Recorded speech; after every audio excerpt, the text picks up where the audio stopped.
Hi friends, welcome back to TamilTechAcademy. இன்னைக்கு நம்ம பார்க்க போற டாபிக் if else statements. நம்ம ரைட் பண்ற ஆல்மோஸ்ட் எல்லா ப்ரோக்ராம்ஸ்லையுமே கண்டிப்பா ஒரு டிசிஷன் மேக் பண்ணணும். இதுக்கப்புறமா இந்த ஸ்டெப் நடக்கணும், ஒருவேளை இது நடந்துச்சுன்னா அது நடக்கணும் அப்படிங்கிற முடிவு எடுக்கிற அந்த சுச்சுவேஷன் வர்றதுக்கு நம்ம if else அப்படிங்கிறத யூஸ் பண்ணி டிசைட் பண்ணுவோம். இதுக்கப்புறம் இந்த கோடு தான் ரன் ஆகணும் அப்படின்ட்டு. ஸோ இப்போ உதாரணத்துக்கு நம்ம ஒரு டெம்பரேச்சர் அசைன் பண்ணுறோம். So temperature is equal to 35 அப்படின்னு அசைன் பண்ணுறோம். ஸோ இப்போ ஒரு த்ரெஷ்ஹோல்டு, அதாவது ஒருவேளை இந்த டெம்பரேச்சர் இதுக்கு மேலே இருந்துச்சுன்னா ஏதாச்சும் பண்ணணும் அப்படின்ட்டு நம்ம சொல்ல போகிறோம். ஸோ இஃப் ஒருவேளை அப்படின்ட்டு நம்ம சொல்கிறோம். So if temperature is more than 30, இந்த இடத்துல என்ன நம்ம பண்ணுறோம்னா இது ஒரு பூலியன் எக்ஸ்பிரஷன். முன்னாடியே பார்த்தோம், இதுதான் வந்து கம்பேரிசன் ஆப்ரேட்டர் மோர் தென். இதை சேர்த்து பார்க்கும்போது 35 மோர் தென் 30 அப்படிங்கிறத ஒரு பூலியன் வேல்யூ வரும். ஸோ ட்ரூ ஆர் ஃபால்ஸ் அப்படின்னு ஒரு வேல்யூ நம்மளுக்கு கிடைக்கும். அதை பேஸ் பண்ணி நம்ம அடுத்த ஒரு ஆக்ஷன் செயல்படுத்த ட்ரை பண்ணுறோம். இப்போ இந்த இஃப் டெம்பரேச்சர் மோர் தென் 30, இந்த இஃப் ஸ்டேட்மெண்ட் எழுதுனதுக்கு அப்புறமா நிறைய பேர் மிஸ் பண்ணுற ஒரு விஷயம் இந்த கோலன் ஆட் பண்ணுறது. இந்த எண்டில் வந்து கோலன் ஆட் பண்ணால் தான் இது முடிவடையும். இந்த இஃப் அப்படிங்கிற ஸ்டேட்மெண்ட்டு முடிவடைஞ்சு இப்போ நம்ம என்ட்ரை கிளிக் பண்ணும்போது என்ட்ரு தட்டினா ஆட்டோமேட்டிக்காக இன்டென்ட் ஆகிருக்கு. ஸோ இந்த இடத்துல நீங்கள் பார்த்தீங்கன்னா ஒரு 2 ஒயிட் ஸ்பேஸ் இருக்குது. அப்படின்னா இந்த இடத்துல நம்ம எழுதுறது வந்து இஃப் ஸ்டேட்மெண்ட்டுக்கு உரியது. ஃபார் எக்ஸாம்பிள் இந்த இடத்துல print it is warm, print drink water அப்படிங்கிற ஸ்டேட்மெண்ட்ஸ்லாம் நம்ம எழுதுகிறோம். இங்கே வந்து எவ்வளோ ஸ்டேட்மெண்ட்ஸ் வேணாலும் எழுதிக்கிட்டே போகலாம். ஸோ இந்த இடத்துல எழுதுகிற இந்த ஸ்டேட்மெண்ட்ஸ்லாம் இஃப்க்கு உரியது. புரிஞ்சுதா? ஸோ இந்த இடத்துல நம்ம இதை எழுதி முடிக்கிறோம். இதுக்கப்புறமா நம்ம எது எழுத இஷ்டப்படலை அப்படின்னு சொன்னிங்கன்னா நம்ம தொடர்ந்து இதை எண்ட் பண்ணுறோம். ஸோ இதை எண்ட் பண்ணுறதுக்கு வந்து நம்ம இண்டென்டேஷன் இல்லாமல் ஒரு பிரிண்ட் ஸ்டேட்மெண்ட் எழுத போகிறோம். So print done. ஸோ இந்த ஸ்டேட்மெண்ட் வந்து நம்ம எப்போதும் போல் இந்த ஸ்டேட்மெண்ட்ஸ் வந்து ட்ரூவாக இருந்தாலும் ஃபால்ஸாக இருந்தாலும் இந்த கடைசி லைன் பிரிண்ட் டன்னுங்கிறது வந்து கண்டிப்பாக பிரிண்ட் ஆகி ஆகும். இந்த பிளாக்ல இந்த 2 ஸ்டேட்மெண்ட் மட்டும் தான் இஃப்க்கு உரியது. இந்த பிரிண்ட் டன்னுங்கிறது வந்து outside of the if block. So இந்த இஃப் பிளாக்குக்கு வெளியில் உள்ளது, அதுதான் பிரிண்ட் ஆகும். ஓகேவா? ஸோ இப்போ இந்த நம்ம சேவ் பண்ணுறோம். ஸோ இதை இப்போ ரன் பண்ணி பார்ப்போம் என்ன கிடைக்குதுன்ட்டு.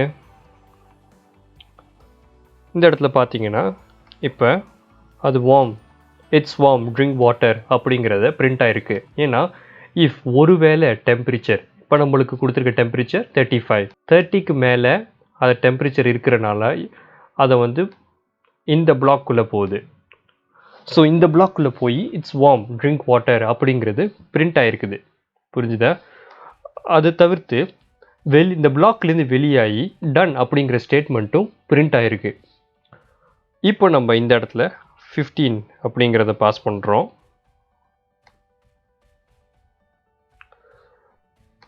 இந்த இடத்துல அவுட்புட்டில் நம்மளுக்கு டன் கிடச்சிருக்கு.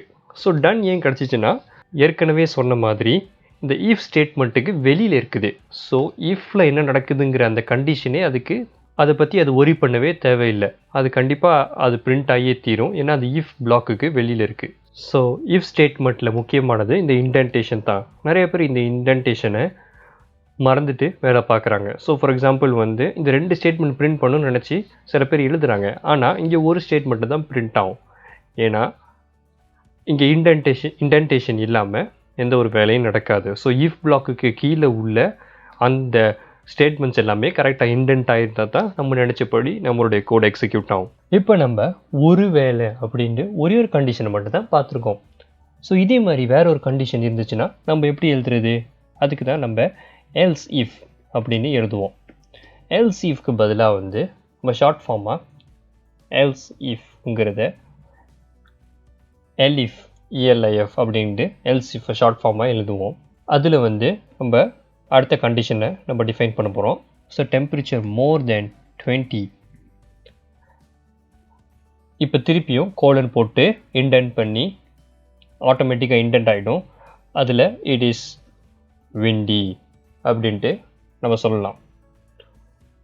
இப்போ இதே மாதிரி தொடர்ந்து எத்தனை கண்டிஷன்ஸ் இருக்குதோ அத்தனை கண்டிஷன்ஸ் நீங்கள் செக் பண்ண நினைக்கிறத தொடர்ந்து செக் பண்ணிக்கிட்டே இருக்கலாம். மோர் தென் 20, மோர் தென் 10, அப்படி தொடர்ந்து எத்தனை கண்டிஷன்ஸ் வேணாலும் செக் பண்ணலாம். ஒருவேளை லாஸ்ட் கண்டிஷனாக வேறு எந்த கண்டிஷனுமே இல்லை அப்படின்ட்டு நம்ம முடிவெடுத்துட்டோம் அப்படின்னு ஒரு சூழ்நிலை வரும்போது நம்ம கடைசியாக எல்ஸ் அப்படிங்கிறத யூஸ் பண்ணுவோம். ஸோ எல்ஸ் என்ன பண்ணும்னா, நம்ம கொடுக்காத கண்டிஷனில் எது நடந்தாலும் அது இந்த பிளாக்குள்ளே தான் போகும். ஸோ நம்ம திருப்பியும் இந்த இடத்துல லாஸ்ட்டாக இட் இஸ் கோல்ட் அப்படிங்கிறத பிரிண்ட் பண்ணுவோம். ஓகே, இப்போ நம்மளுடைய ப்ரோக்ராமை 1 by 1 வாக் த்ரூ பண்ணுவோம். ஸோ ஃபார் எக்ஸாம்பிள் இந்த இடத்துல ஏற்கனவே பார்த்த மாதிரி 35 அப்படிங்கிறத ரன் பண்ணுறோம். It is warm, drink water, அதாவது 35 இஸ் மோர் தென் 30. இந்த சிச்சுவேஷன் வந்து ட்ரூ ஆகிருக்கு. அதனால் இது இந்த பிளாக்குள்ளே ஃப்ளோ ஆகி இந்த 2 பிரிண்ட் ஸ்டேட்மெண்ட்டையும் கீழே பிரிண்ட் பண்ணியிருக்கு நமக்காக. அதுக்கப்புறமா வந்து இந்த லைன்ஸ் எல்லாம் ஸ்கிப் பண்ணி இந்த பிளாக்கை எக்ஸிட் ஆகி டன் அப்படிங்கிறது பிரிண்ட் ஆகிருக்கு. அடுத்தது நம்மளுடைய டெம்பரேச்சரை வந்து 25 மாற்றுறோம். ஸோ 25 மாற்றி ரன் பண்ணும்போது வந்து நம்மளுக்கு ரெண்டாவது கண்டிஷனுக்குள்ளே ஃப்ளோ ஆகுது. ஏன்னா 25 மோர் தென் 30 அப்படிங்கிறது வந்து ஒரு ஃபால்ஸ் வேல்யூ. அப்போ ஃபால்ஸாக இருக்கும் போது அடுத்த பிளாக் அதில் போய் என்னான்னு செக் பண்ணுது. இதில் சாட்டிஸ்ஃபை ஆகுது.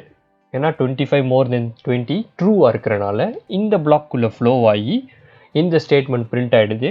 அதுக்கப்புறமா கோட் எக்ஸிட் ஆகி லாஸ்ட் ஸ்டேட்மெண்ட் பிரிண்ட் டன் அது பிரிண்ட் ஆகிடுது. இப்போ லாஸ்ட்டாக இருக்கிற அந்த கேஸ் என்னன்னு பார்த்தீங்கன்னா 25க்கு பதிலாக நம்ம ஒரு 15 போடுறோம்.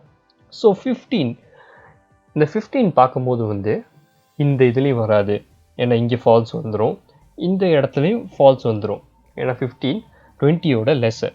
ஸோ லாஸ்ட்டாக இருக்கிற அந்த எல் ஸ்டேட்மெண்ட்டில் நம்ம எந்த கண்டிஷனுமே பாஸ் பண்ணல அப்படின்னா மற்ற எந்த கண்டிஷன் இருந்தாலும் அது இதில் தான் ஃபாலோ ஆகும். அதை நம்ம வெளிப்படையாக சொல்ல தேவையில்லை. ஸோ இந்த 15 வந்து மற்ற 2 கண்டிஷன்ஸ்லேயும் ஃபால்ஸாக இருக்கிறனால லாஸ்ட்டு கண்டிஷன் எந்த கண்டிஷனாக இருந்தாலும் ட்ரூ ஆகிடும். ஸோ ஆட்டோமேட்டிக்காக இங்கே வந்து இப்போ பிரிண்ட் பண்ணும்போது இட்ஸ் கோல்டு, ஏன்னா 15 அந்த 15ங்கிற டெம்பரேச்சர் லாஸ்ட் பிளாக் ஆஃப் கோடில் ரன் ஆகி கடைசியில் எக்ஸிக்யூட் ஆகிருக்கு. இட்ஸ் கோல்டுங்கிறது எக்ஸிக்யூட் ஆனதுக்கப்புறமா டன்னுங்கிற ஸ்டேட்மெண்ட் எப்போதும் போல் பிரிண்ட் ஆகிடுச்சு. ஸோ இங்கே பார்த்தது இஃப் எல் ஸ்டேட்மெண்ட்டை முக்கியமாக தேவை வந்து நம்மளுடைய இன்டென்டேஷன். அதுக்கு நம்ம அந்த கோலன் யூஸ் பண்ணிங்கன்னா இந்த விஷுவல் ஸ்டுடியோ கோட் ஆட்டோமேட்டிக்காக என்ட்ரு அழுத்தும் போது தானாகவே வந்து இன்டென்டேஷன் பண்ணி நம்ம எக்ஸிக்யூட் பண்ண நினைக்கிற ஸ்டேட்மெண்ட்ஸ் எக்ஸிக்யூட் ஆகிடும்.